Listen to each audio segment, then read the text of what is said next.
Why? What brings it on? Anything's liable to start it. Superstition, fear. The Obeat people are supposed to be able to drive away the evil spirits. What can they do for heartburn? Now, I spent the week trying to discover who these people were, who they are. And I've literally just get the runaround. I don't know why.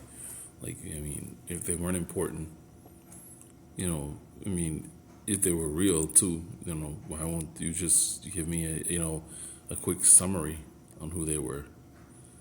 But instead, it's, they try to give you something else at all times. This is what I thought was interesting right here. The Obeat. There we go. In Ireland. Oops.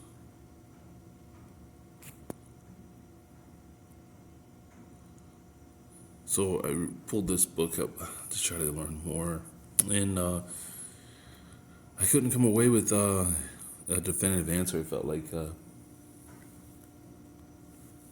if they were saying that the Obeat or the Obeat, or these Bartan, or if they were something else. But what I did find with this, though, I thought was interesting, right? Check this out.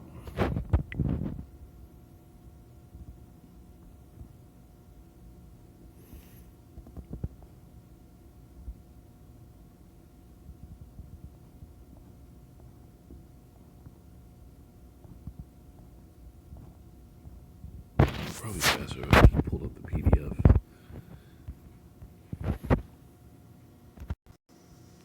And here it is. I had to look up the treaties with the United States.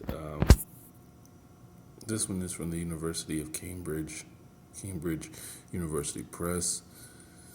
Contents: United States Great Britain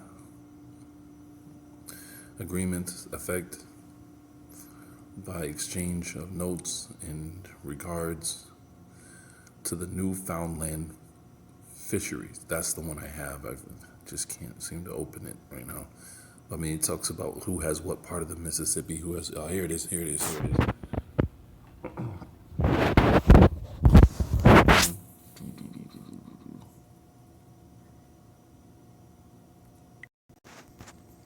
So look at this. Let's see. I want to see if we can search. There we go.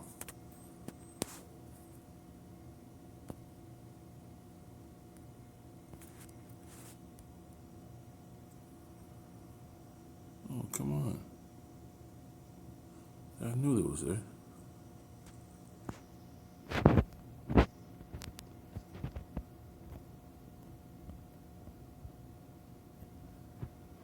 The United States and Great Britain to each other, September 3rd, 1783, treaty with Great. You see the treaty with Great Britain. See, that almost makes me think there's two right here that they're talking about. Or what would you say, a third-party contract, right? There's the United States, then there's Great Britain, spelled with two B's, and then there's Great Britain. And, look, it's in caption, right? The treaty with Great Britain. The navigation of the river Mississippi for its source to its mouth shall forever remain free and open to the subjects of Great Britain and the citizens, right? Great Britain, there's one is open to, and then someone totally different, and the citizens, someone totally different, of the United States. There you go. There's more in here. I know there's got to be more. The United States has a just claim to the use of the rivers which pass from their territory. Oh man, we gotta go look up the word territory again because it doesn't mean what I thought it meant. I just can't remember the definition it gave. through the Floridas. Wait a minute. Florida was supposed to be in Spain's land, right? How do you have the right to use the waters that flow through Florida if Florida's at the bottom going south and the water shouldn't go that way? It should be going the opposite way, right? It should be coming from the Carolinas and Georgia into Florida and flowing out into the Gulf, into the Atlantic. But you're saying the waters come the opposite way out of Florida.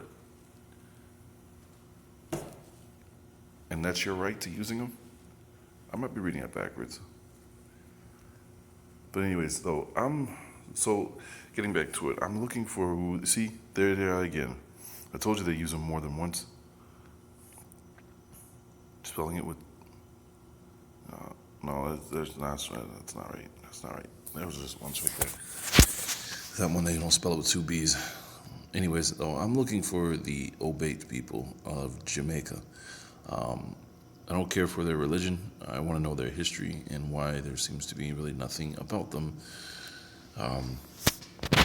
Just in linking them to Britain and Ireland, but them being spelt in ways that we wouldn't normally recognize. Are the Obeat people actually the British or Britain people? Is this why there's a connection to their names to this?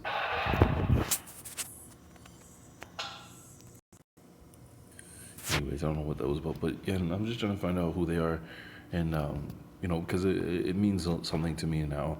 My big sister was doing our family's genealogy, and she's dug up a lot that, on our grandmother, through our father,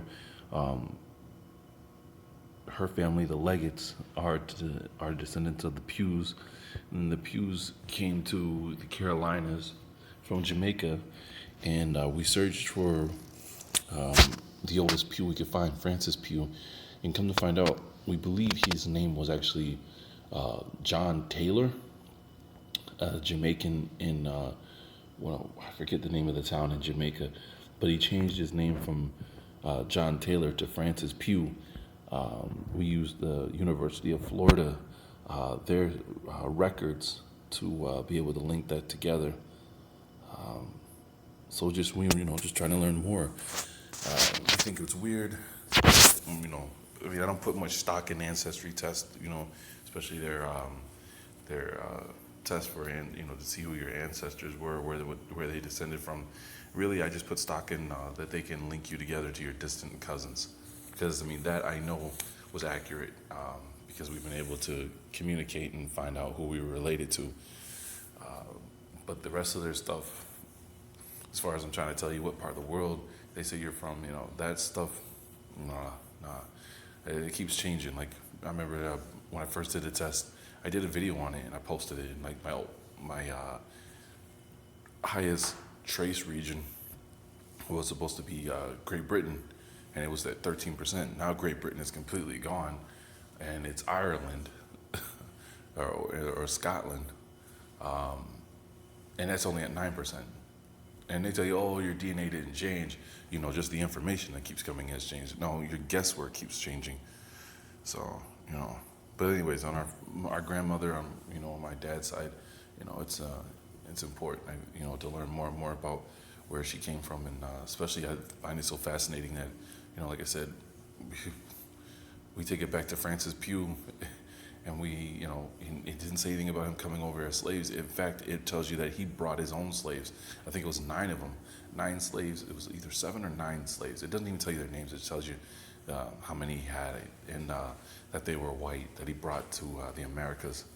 And we got confused for a while because there was a doctor, Francis Pugh, that worked on one of these ships to a captain. So we thought maybe that was it, but then come to find out, no, his descendants didn't match up. So, but yeah, stuff like that, when I see that, it just sticks out and catches my attention. So.